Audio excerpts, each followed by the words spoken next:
আমি রিমা মাঝি, আমার YouTube channel.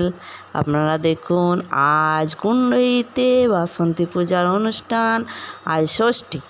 দেখুন, আজ আমাদের কুণ্ডইতে কলস যাত্রা হচ্ছে।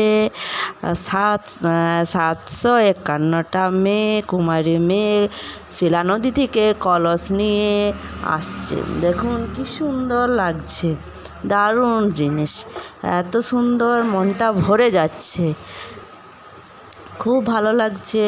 সবাই দেখুন, কত লোক, মেলা হচ্ছে, মেলা হবে আর 4 দিন 5 দিন।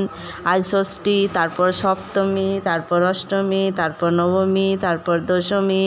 মেলা হবে, কীর্তন হবে, তারপরে মহাভোগ খাওয়া হবে, অনেক কিছু, অনেক সুন্দর, দারুণ, দেখতে খুব ইচ্ছা। সবাই আসুন, সবাই মিলে যোগ দেন।